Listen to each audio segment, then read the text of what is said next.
Larry, I think Larry is the epitome of what I saw myself walking away from the game and getting out of the spotlight. You don't see much of Larry now. I think that's something that he chose. Back in Indiana and cool with it.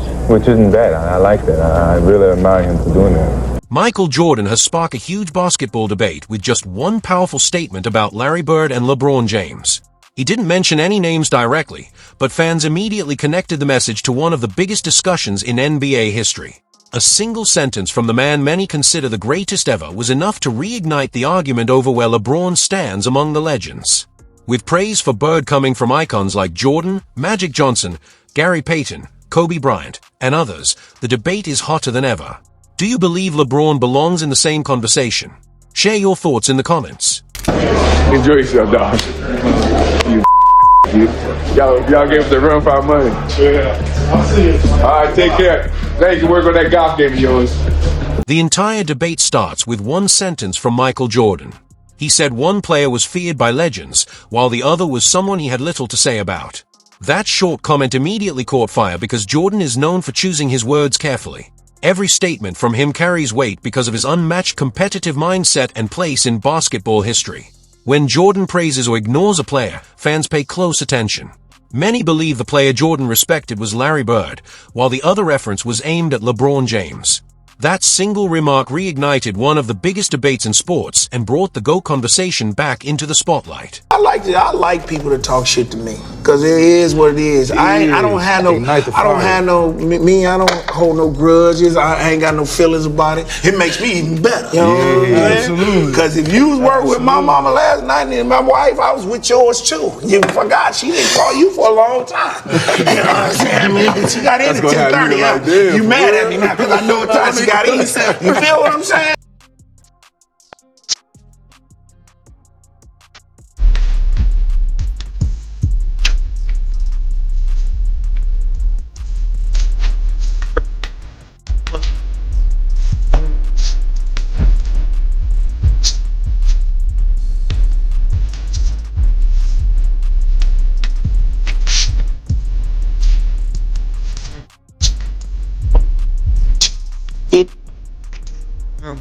To understand why Jordan's words created such a reaction, you have to look at the era Larry Bird dominated. The NBA of the 1980s was a completely different environment from today's league. The rules, style of play, physicality, and level of competition were all different. It may have had the same court and the same game, but the basketball world Bird competed in was unlike the one players experience today. X-Man told a story on Tim Thomas' School Beats podcast about Larry Bird talking to you, saying, I'm the best man, Indiana, put a 3 into my balls. That's true? It is very true, but The NBA of the 1980s was played with a level of physicality that today's fans rarely see. Defenders were allowed to use hand-checking, making it much easier to pressure and control offensive players. Tough fouls were part of the strategy, and attacking the basket often meant preparing for serious contact. Players knew every drive came with a physical price. Bill Laimbeau and the Bad Boys Pistons became famous for that toughness, but they were not creating a new style. They were mastering the rugged basketball culture that already defined the league. Would you consider yourself a trash talker? Not really. I mean, come on, coach. A lot of people do it to demean people. I did it for fun most of the time. Right. Two of my favorite people, I got in the NBA, I got to stand next to Elvin Hayes at the center court.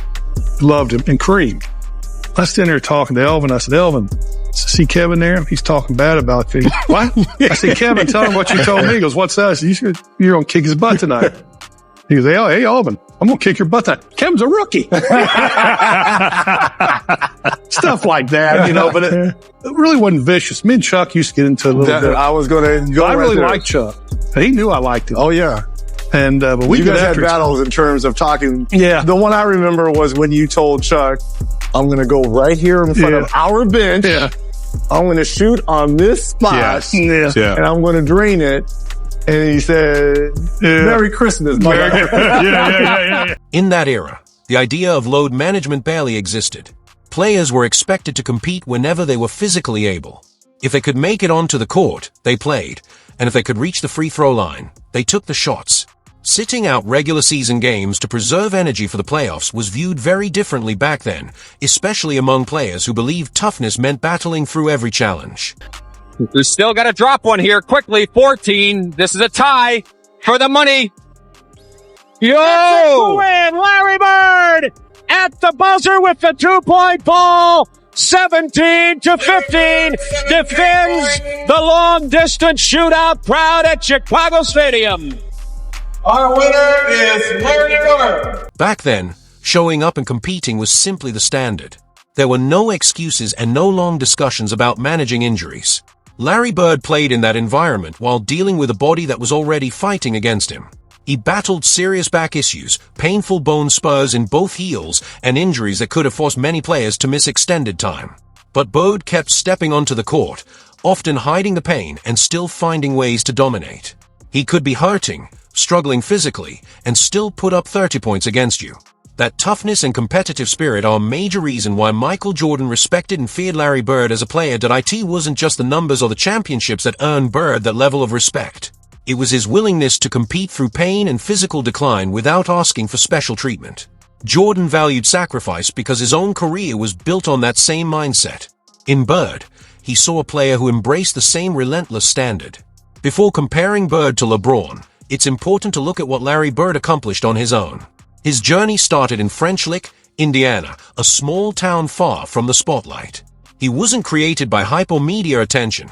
He built his reputation through pure skill, determination, and hard work. Larry Bird's rise was built far away from the spotlight.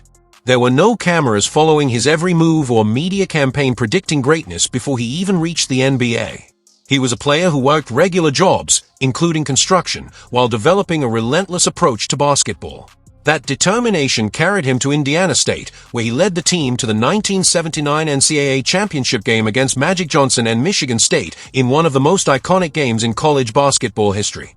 That matchup became the beginning of a rivalry that transformed the NBA. At a time when the league was struggling with declining attention and ratings, Bird and Magic entered the scene and helped turn professional basketball into the worldwide phenomenon it is today. When Larry Bird arrived in Boston, the impact was immediate. In his rookie season, the Celtics improved by 32 wins, showing that he was not just adding to a strong team, he was completely changing the culture around him. In only 13 seasons, Bird built a legendary resume with 3 MVP awards, 3 championships, 12 All-Star selections, Rookie of the Year honors, and 2 Finals MVPs. His influence went far beyond statistics.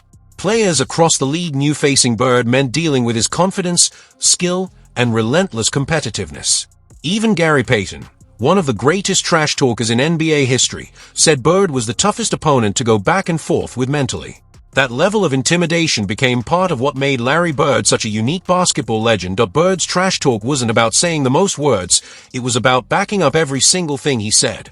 He had a unique ability to tell opponents exactly what was coming and still make it happen.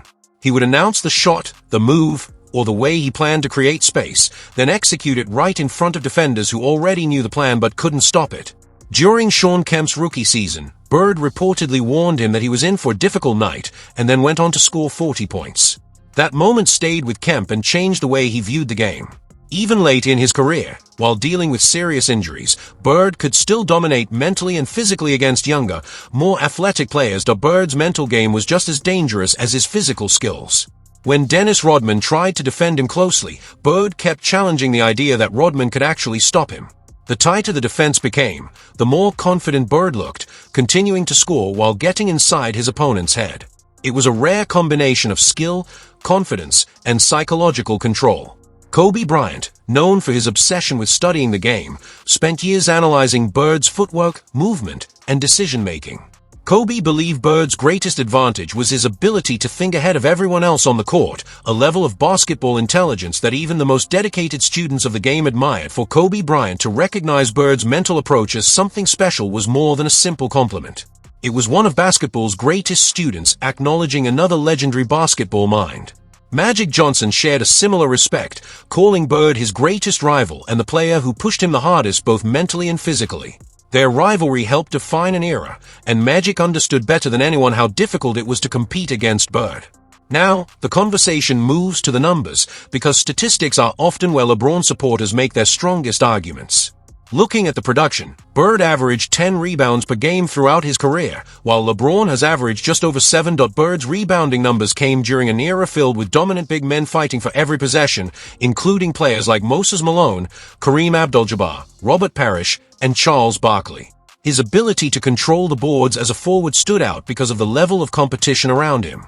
Bird was also an elite shooter, finishing his career with an 88.6% free throw percentage compared to LeBron's roughly 73%.